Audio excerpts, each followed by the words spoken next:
Vana veZimbabwe mamuka sei? Isusu tiriko tiri kurwa nazvo. Ihondo nekuti titori neboka rakatowanda rakakura rakatogadzirwa rekutengerwa motikari, maakwa nezvimwe zvakasiyana siyana nevakuru vari kunzi ndivo vakuru.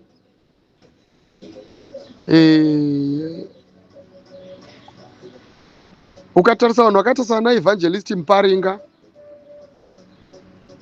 ana Madzibaba Moze, ana Magaya nevamwe vakawanda wanda vatisingade kuti tiswerere kupedza nguva tichitaura nezvavo pano.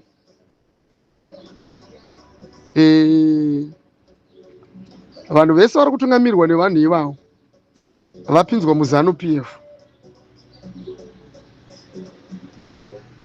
Zvigananda zvagadzira vanhu vazvo zvichitengera vanhu mamotikari. MaGD6 vakaona kuti maakwa vanhu vaajaira, vakutenga dzinodhurisisa.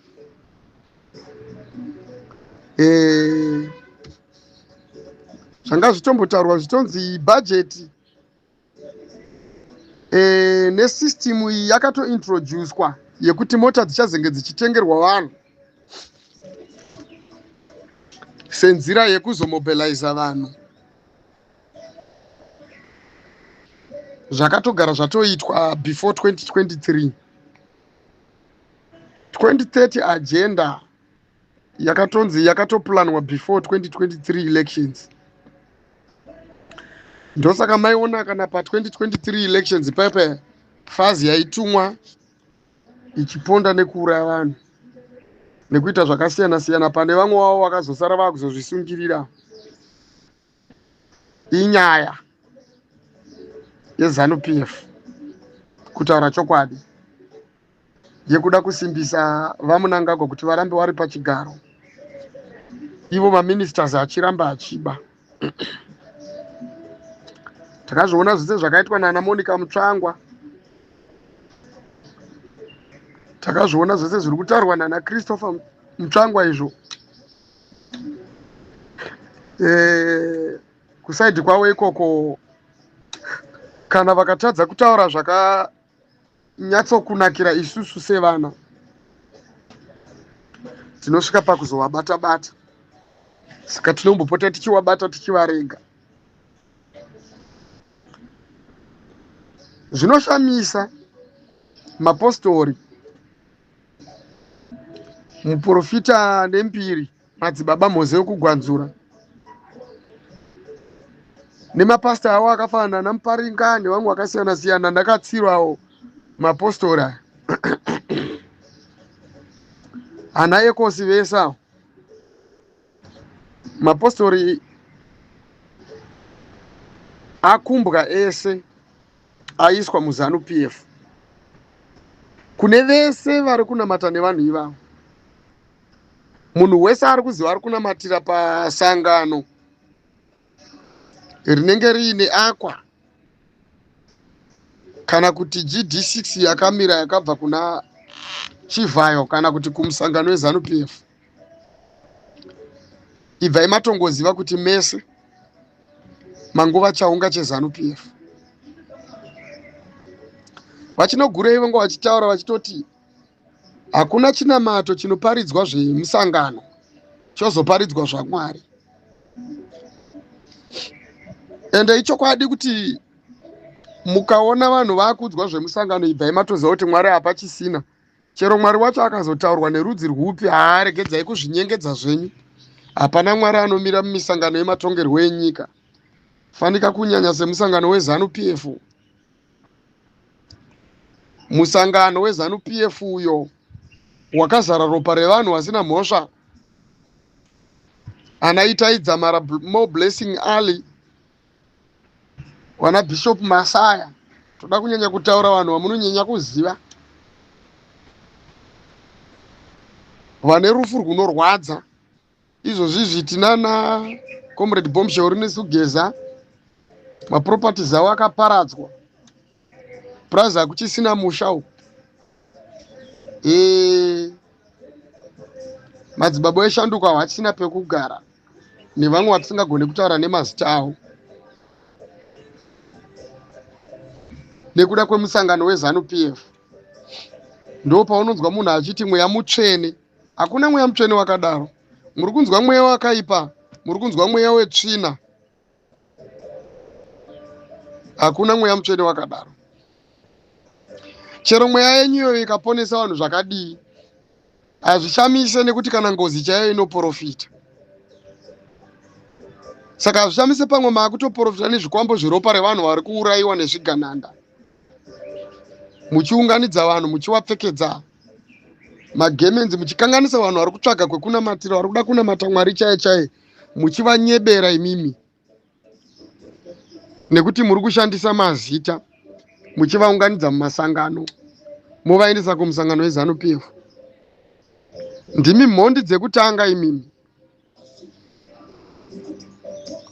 Chitendero chinonzi Masowe chaurayiwa nekuda kwemhondi dzakaita sana madzibaba Mhozi, madzibaba Lawrence Katsiru namadzibaba Ecosi. Mauraya chitendero cheMasowe. Imimi varume mauraya chitendero cheMasowe nemamwe maprofita enyu ese amuri kubvumirana nawo, muchienda kunogara mumapariamendi, muchienda kumastate house uko kunopiwa mota. Mauraya chitendero chevanhu vanga vachidawo kunamata vachiti aiwa isusu tada hedu kuti tinamate chipostori. Zvinowana vachisina kwekunamatira chipostori nekuti mahaijeka chipostori. Mwari wamuri kushevedza muchamuziva henyu zvakanaka. Uyo ndiye anozvimiririra manje panodaidzwa zita rake.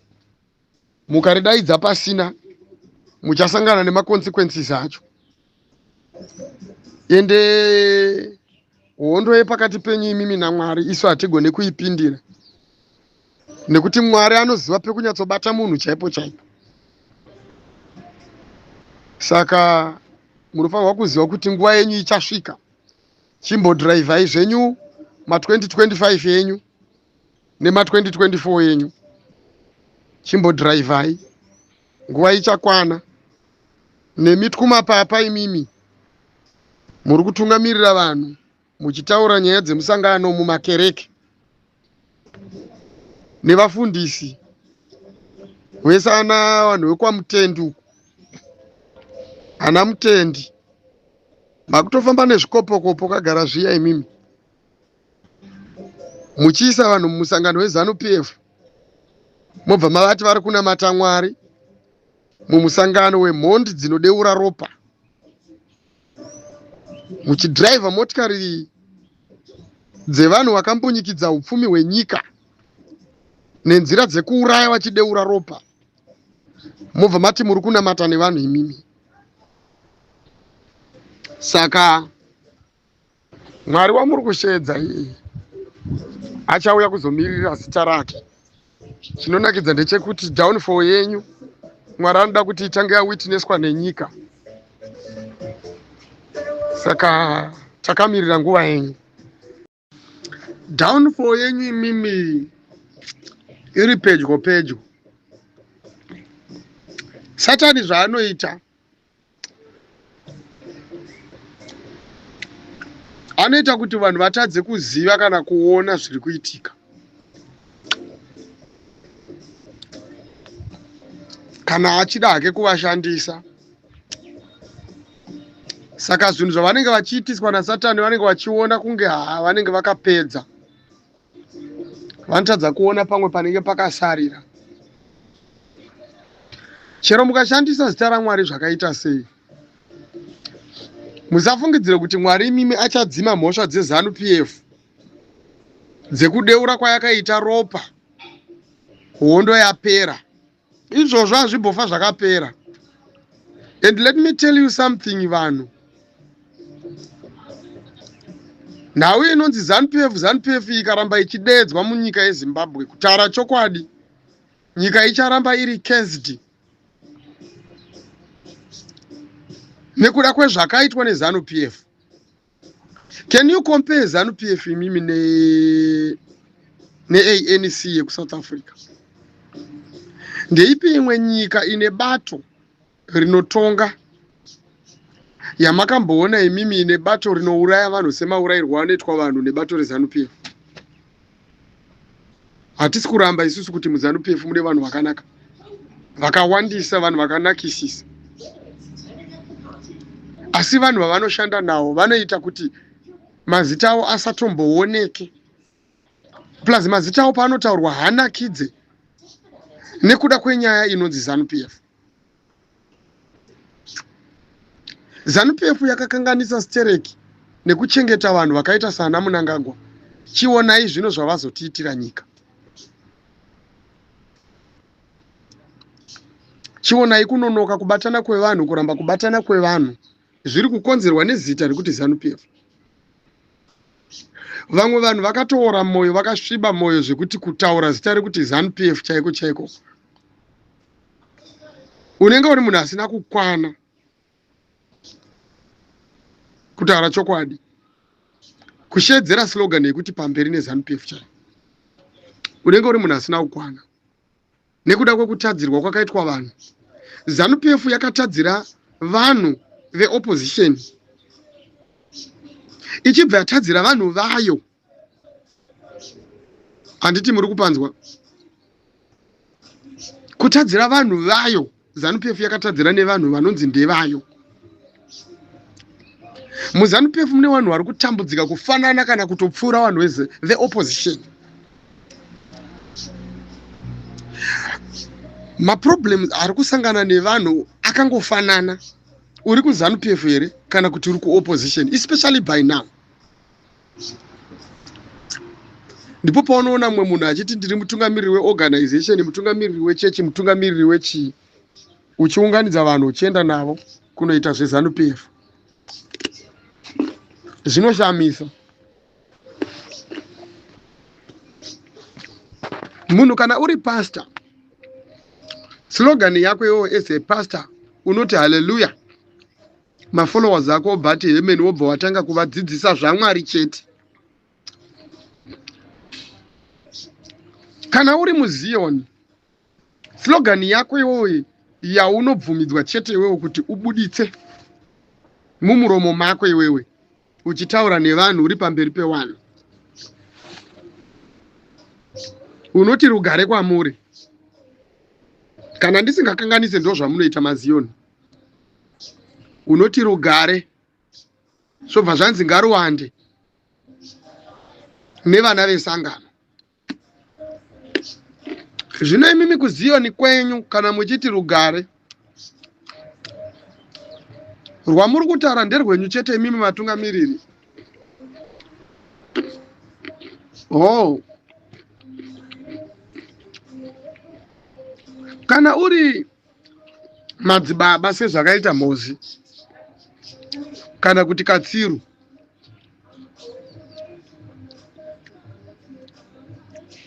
tinoziva kuti madzibaba vanototi mufaro kwamuri.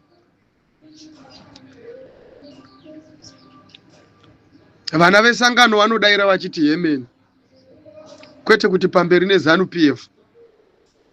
Mupostori wekupi anosimudza chibhakera, chibhakera haina kumbobvira yakamboita saini yechipostori.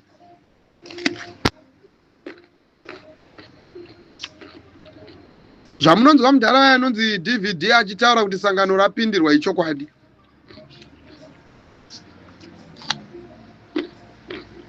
Hapana chakanaka chichiri kuitwa mumakereke nemasangano ezvitendero.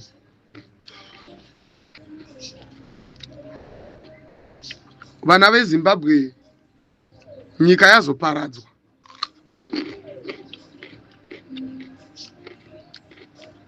Last week ndakanga ndichitaura nezvenyaya yemachifu, madzimambo, masabhuku,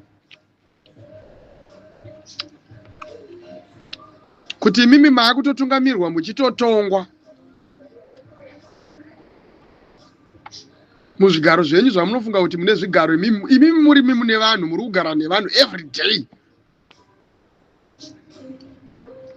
asi izvozvizvi ndimi maakutengerwa mota, mobva matengesa vanhu vacho, kureva kuti community yakutotorwa selive stock.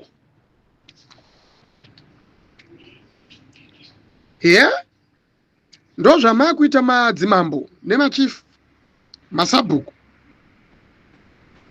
kuti vanhu yatoo live stock, havachisina basa, havachisina kukosha. Munogona kumbotengesa kana muchinge maakuda mari. Ndo upenyu hwamaakuda kurarama imimi sevatungamiriri. Zvekuti izvozvizvi unonzwa munhu achinzi ndichairman weZANU PF, anobva atonzi ndiye mutauriri wevanhu, haagare munzvimbo, haana chaanoziva nezvemunzvimbo imomo, asi akasvika imomo anosikotaura kusvikira apedza, musangano wobva watonzi dismiss. Kana kuti panenge pakaungana vanhu panobva patonzi zvatokwana, zvataurwa izvo zvakwana, nekuti zvataurwa nadistrict chairman. Musangano ndowakungotonga, musade kutinyebera. Imi madzimambo, machifu, masabhuku, zvese imi matungamiri mese makadaro. Musangano ndowakutonga. Imi hapasina chenyu apo. Vanhu ava yatoo live stock yenyu imimi, yekuti maakubhatarwa zvichibva pakuti iwewe uri kutungamirira vanhu uri pachigaro chipi, uri mambo here, uri chifu here, uri chii. Munyika yeZimbabwe, vana veZimbabwe ngatizvimirirei. Vanhu vese vane zvigaro neutungamiriri munyika medu vakatitengesa, vakutitengesa, havachisina basa nesu, vabatana nehurumende isina basa nevanhu. Saka imi munofunga kuti vachiri nebasa nani. Toda kuti titaure chokwadi. Saka izvi zvakutimanikidza isusu semhuri yeZimbabwe kuti kana tichinge tabatana tichasvikira pakusimudza musoro. Tichatora matanho atichatora isusu, tichishandisa constitution iyo yacho yamunofungidzira kuti munogona kuicontrola, kuimanipulata nekuita zvamunofunga imimi. Constitution iyoyo ndo yatichashandisa tichiuya nayo kwamuri. Mirirai nguva yenyu. Hazvina zvazvinobatsira. Vana veZimbabwe, regedzai ndikuudzei, muteererese pane vhidhiyo yakatorwa madzibaba Mhoze vaya. Madzibaba Mhoze vakataura ivo vachiti mapasta edu, maprofita edu nevatungamiriri vese vemasangano vedu, tisu tine vanhu vakaisa mademands avakaisa kuZANU PF, wachiti tiri kutaura nevatungamiriri vedu veZANU. Mabhazi vakakumbira, vakataura nzira dzakachenjera dzekukumbira dzimwe motikari futi mumapostori, kuti mapostori arambe achitevera masangano avo avari kunamata anoita zvemusangano weZANU PF. Zvichireva kuti kutori nevamwe vanhu vachatoenda kutonopinda mumasangano iwayo, vanodawo kudya zvemahara. Saka isusu semasi vana veZimbabwe vasingagone kuteera zvinhu zvekunyepa, tichaita sei kana tikasabatana? Saka ndichitanga inini kutaura, ndinotanga kutotaura ndichitokrasha zita rekuti ZANU PF. Ndichidzoka futi ndinodzoka futi ndichitokrasha futi zita rekuti CCC. Nekuti nhasi izvozvizvi vanhu veCCC, kana muchiri komasupporters eCCC, mukuru wenyu imimi Chabangu akaenda kunorapwa kuIndia. Kana imimi mukarwara muchaenda here kuIndia, kana kuti muchatitsokodzera mumahospitals edu asina mishonga imomo muchitinetsa? imimi murimi makaisa chabangu muparliament mukahaijeka pati yakanga yatangwa zvakanaka naComrade Nelson Chamisa. Saka imimi vanhu veCCC imimi miswai nemi miswai chaizvo vanhu veCCC. Handiti muri kuzvinzwa?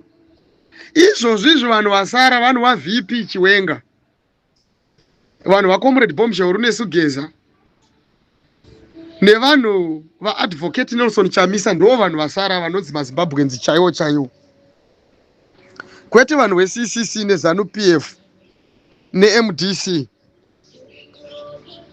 Isu vamwe takanga tabvira kare tichitaura kuti ana Welshman Ncube ava havazi vanhu veMDC. Douglas Ngonzora cheche hazi munhu weMDC. Chero dai mukadii, chero mukadai mukaita sei, mukaita sei zvino. Ini ndiri munhu anoramba. Ini mukatondinzwa ndatoramba munhu ndinenge ndatomuramba, munondiziva.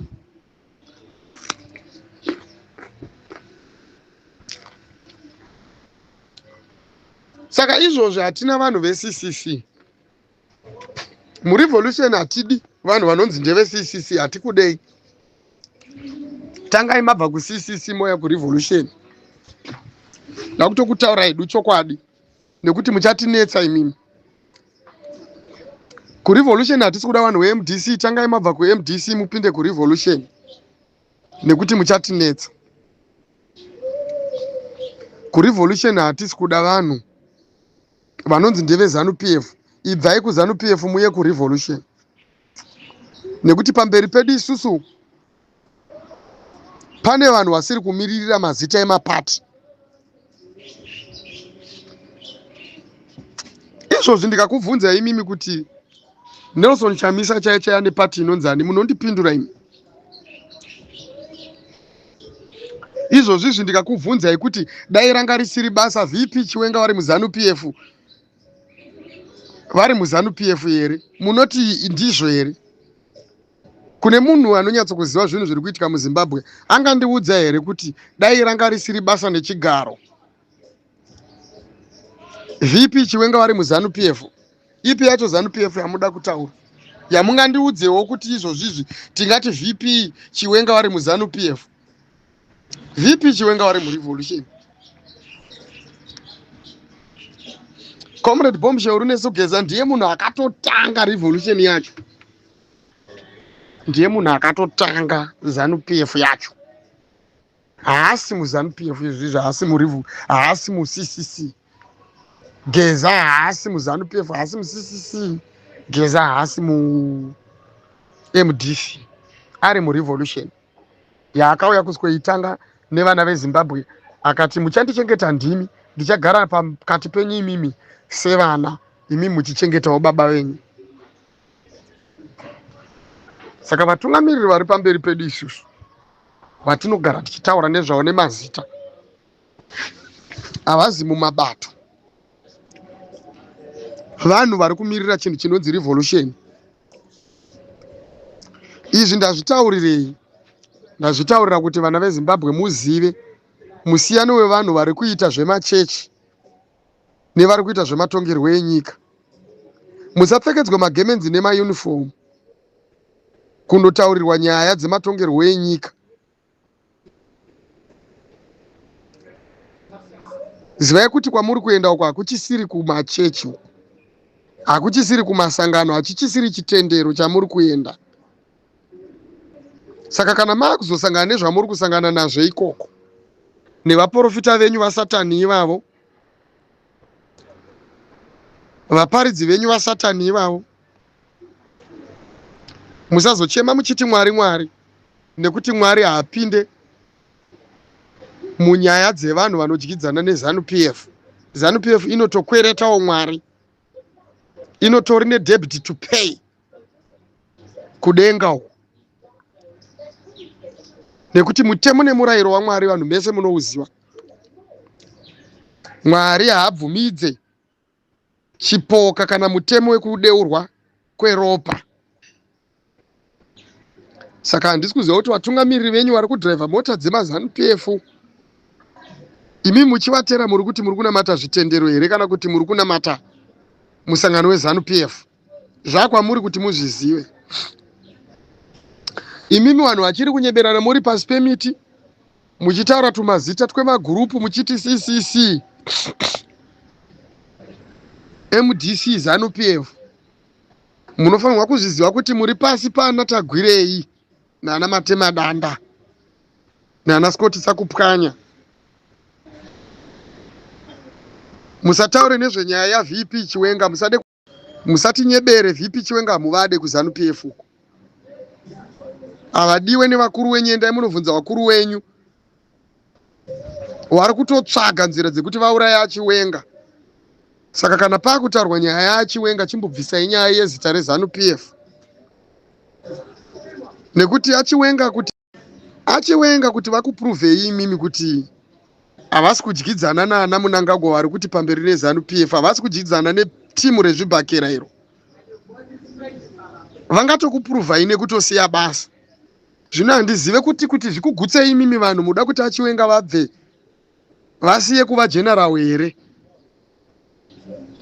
Kuti imi muzogutsikana kuti Achiwenga havasi kunzwisisana nezvigananda izvi. Saka vanhu munofanirwa kuti muzive kuti munhu wese ari kutaura achiti pasi necorruption, like Vice President Chiwenga, munhu iyeye haazi muZANU PF. Mukanzwa panotaura Chris Mutsvangwa, panotaura Temba Muliswa nepanotaura Vice President Chiwenga, mutonyatsokuona kuti vanhu vari kutobva kuma opposite sides, havazi kushanda vese. Saka Achiwenga havasi kushanda nevanhu veZANU PF. Achiwenga vari kubasa chete sageneral, nekuti vanoziva kuti vakashifta kubva panzvimbo pavari ipapo, isusu serevolution tinozoshayiwa simba. Saka toda kuti titaure kuti ngatimbomirai kuseenzesa mazita emapati. Ndo zvandaikudza izvezvo nchiti mazita emapati hapana. Hapana chinonzi mapati, hatisi kuita zvemapati.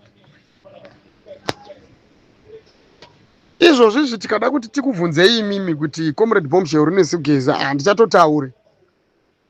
Handida kungospecifya chete pakati paChiwenga naAchamisa kuti muzive kuti madhonza muri kutaura nezvawaya. Haazi madhonza ari kufamba nevanhu vakaita sana Welshman Ncube nana Chavangu. Haazi madhonza ari kufamba nana ED. Aiwa, Achiwenga naED hazvisi kutombodyidzana. ED ndiye godfather wezvigananda, saka hakwanise kuti afambidzane naAchiwenga. Ndosaka tichitaura tichiti revolution has nothing to do with ZANU PF, CCC and MDC. Vana veZimbabwe ngatibatanei. Tisiye ZANU PF yezvigananda nemapostori mazioni mapasta for ED wavo. Isusu tibatane. MaChinese auraya nyika. Vari kuita zvavanoda havasungwe. Musashandiswe vana veZimbabwe. Musashandiswe. Maita basa ndatenda.